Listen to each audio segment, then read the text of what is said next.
The cathedral bells were still ringing when I started running. They should have been playing Mendelssohn's Wedding March, but instead, the air was split by gunfire. My ivory silk gown, which had cost more than most people's yearly salary, was now torn at the hem and splattered with mud from the alley I'd cut through. The bullet wound in my shoulder burned like hellfire, but the adrenaline kept me moving. Matteo Russo's voice still echoed in my ears. "You'll regret this, cara mia." The way he'd said it calm, almost amused, had been more terrifying than any shout. Because Matteo never made threats he didn't intend to keep. I stumbled into the waiting limo, my breath coming in ragged gasps. The driver, one of the few people I'd paid handsomely to look the other way tonight, peeled away from the curb before my door was fully closed. In the rearview mirror, I saw Matteo's men pouring out of the church like a swarm of black-suited hornets. "You're hit," the driver muttered, eyes darting nervously between me and the road. I pressed a shaking hand to my left shoulder, coming away slick with blood. "Just drive." They say runaway brides leave glass slippers behind. I left blood on the limo seats. The diamond on my finger caught the flashing neon lights as we sped through downtown. 20 carats of flawless D-grade stones, Matteo's engagement present. I twisted it off now with numb fingers, dropping it into my clutch beside the other item I'd taken from the Russo family vault. Turns out, jilting a Mafia heir at the altar comes with consequences like the bullet currently lodged in my shoulder and the $2 million bounty, making every shadow dangerous. By morning, every criminal in the city would be hunting me. The thought should have terrified me. Instead, a reckless laugh bubbled up in my throat. Because here's what they don't know. I didn't just steal his diamond ring that night. The limo swerved into an underground parking garage. I tossed the driver the rest of his payment and untraceable bills, just like we'd agreed, and slipped into the shadows before the car had even fully stopped. My safe house was a tiny studio above a Chinese restaurant in Queens.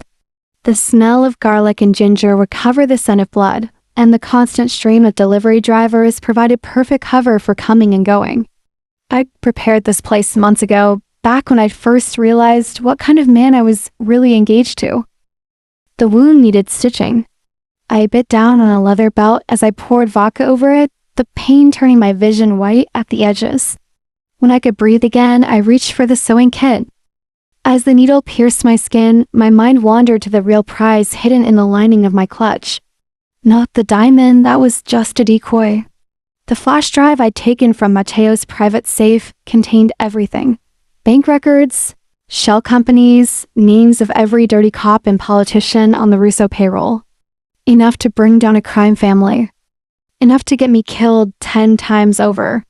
A noise from the fire escape had me reaching for the gun taped under the table. I held my breath, counting the seconds. Then 3 sharp raps. A pause.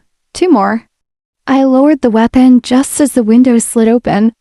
"You look like hell, princess." Dante Salvatore leaned against the window frame, his usual smirk in place despite the blood dripping from my makeshift bandages, my brother's best friend. The only person in this godforsaken city I still trusted. He took one look at the mess I'd made of my shoulder and sighed. "Let me guess, you didn't actually elope with the yoga instructor like we planned?" I held up the flash drive, my smile all teeth. "Better!" Dante's grin faded as he realized what I was holding. "Oh, Christ, tell me you didn't." The sound of sirens in the distance had us both tensing. I met his gaze, the truth hanging between us. I had? And now the real game began? Danny's safe house was nicer than mine. A penthouse in Tribeca with bulletproof windows and a view that would have been breathtaking if I wasn't busy bleeding on his Italian leather sofa. "You realize you've signed your own death warrant," he said, fingers surprisingly gentle as he redressed my wound with actual medical supplies. I winced as the antiseptic bit into raw flesh. Matteo was going to kill me either way. At least this way I go down swinging. The truth hung unspoken between us. My brother Marco had learned that lesson the hard way. 2 bullets to the back of the head the day after he refused to launder Russo money through his restaurants. Dante's jaw tightened. He'd been there when we identified Marco's body. had been the one to hold me back when I tried to attack Matteo at the funeral. Flash drive, he demanded now, holding out his hand. I hesitated. Why? Because I need to know what we're dealing with before. The lights went out. Dante moved before I could blink, shoving me behind him as the elevator dinged. Not the police. They wouldn't announce themselves. Not Matteo's men, they'd come through the service entrance. The barrel of a gun gleamed in the moonlight. Easy, Salvatore, I come bearing gifts. The voice sent ice down my spine. Luca Conti, the only man Matteo feared. Dante didn't lower his weapon. You've got 3 seconds to explain why I shouldn't put a bullet between your eyes. Luca stepped into the dim light, his smirk visible even in the dark. Because I'm the only one who can keep her alive. His gaze slid to me. Hello, little thief. I'd met Luca exactly once before at my engagement party. He'd watched me all night with those unsettling gold-green eyes, like a cat playing with its food. Now those eyes dropped to the blood soaking through my bandages. Matteo's put a price on your head, he said conversationally. 2 million for you alive. 500,000 for your corpse. Dante's grip on his gun didn't waver. Get to the point. Luca tossed something onto the coffee table. A phone. The screen showed a live feed of my apartment, or what was left of it. Matteo's men were tearing it apart. You've got about 6 hours before they track you here, Luca said. Luckily for you, I enjoy pissing Matteo off almost as much as I enjoy helping beautiful women. I snorted. And what do you want in return? Luca's smile turned predatory. The same thing you stole from Matteo. He leaned closer, his cologne, something dark and expensive filling my senses. Except I don't just want the information. I want you to help me use it. Dante made a sound of protest, but I was already considering. Luca had resources. Connections. Most importantly, he had motive. The Connis and Russos had been at war for generations. It was suicide. But so was staying here. I met Luca's gaze. How do I know you won't just turn me in for the bounty? His fingers brushed my cheek, startlingly warm. Because, Dolcezza, dead women can't testify. He leaned in, his breath hot against my ear. And I very much want to hear you scream Matteo's secrets to the entire world. The warehouse by the docks smelled like fish and diesel fuel. Not exactly how I imagined my final showdown with Matteo would go. But then, again, I hadn't imagined any of this when I'd said yes to his proposal 3 months ago. Luca's men moved like shadows around us, setting up cameras, microphones, the secure satellite link that would broadcast everything to every major news outlet and federal agency. You're sure about this? Dante murmured beside me, his hand resting on the small of my back. I adjusted the wire hidden beneath my blouse. No. But it was too late for second thoughts. The door burst open, and Matteo strolled in like he owned the place, which, for all I knew, he did. His smile when he saw me was almost tender. Caramia, you look terrible. The guards flanking him had their weapons drawn. I counted 6. Luca had promised 12 of his own men were hidden in the rafters. I'd say you look good, I replied, but lying is a sin. Matteo chuckled, stepping closer. Still so brave. I always liked that about you. His gaze flicked to Dante. Salvatore. Should have known you'd be involved. Dante's hand tightened on his gun. This ends tonight, Russo. Matteo sighed as if disappointed. It does. But not how you... The gunshot echoed like thunder. For one heart-stopping moment, I thought Luca had double-crossed us. Then Matteo's bodyguard crumpled, a red bloom spreading across his chest. Chaos erupted. Luca appeared at my side, shoving me behind a crate as bullets flew. Stick to the plan.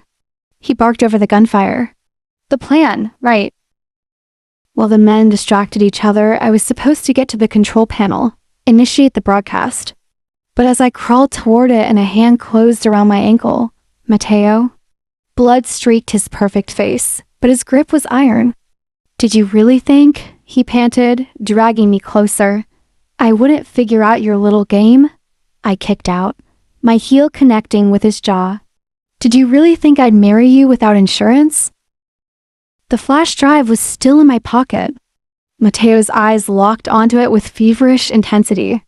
He lunged and froze as the barrel of a gun pressed against his temple. Luca's voice was deadly calm. Say goodnight, Matteo. The shot rang out. Silence fell, then static as the broadcast went live. Luca hauled me to my feet as the cameras started rolling, his arm a steel band around my waist. Smile, Dolcezza, he murmured against my hair. You're famous. The screen behind us flickered to life, displaying every damning document, every dirty secret I'd stolen. Across the city, across the country, people were seeing the truth about the Russo Empire. It was over. So I thought. As the police sirens wailed in the distance, Luca's grip tightened. Time to go. Dante blocked our path. She's not going anywhere with you. Luca's smile didn't reach his eyes. That's where you're wrong. The sting of a needle in my neck.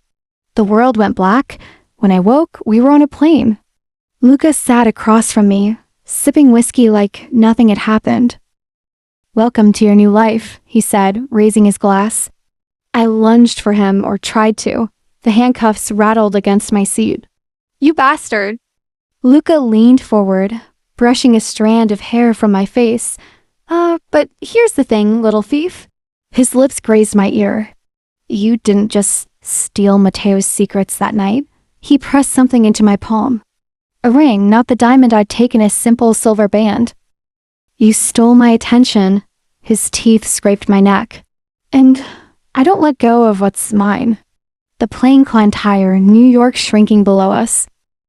The private jet soared over the ocean, and Luca's fingers traced idle patterns on my cuffed wrist, as if he hadn't just orchestrated a massacre in my kidnapping. His voice was velvet and venom when he finally spoke. You didn't think this was over, did you? He slid a newspaper across the table. Matteo's empire had collapsed, but the headline below screamed, Russo heir still at large. My blood turned to ice. Luca's smile was a blade in the dark. Matteo will hunt you forever, unless I make you untouchable. He unlocked the cuffs, replacing them with a diamond ring, the same one I'd stolen, now welded to a new band. Say yes, this time Dolcezza, or watch everyone you love die.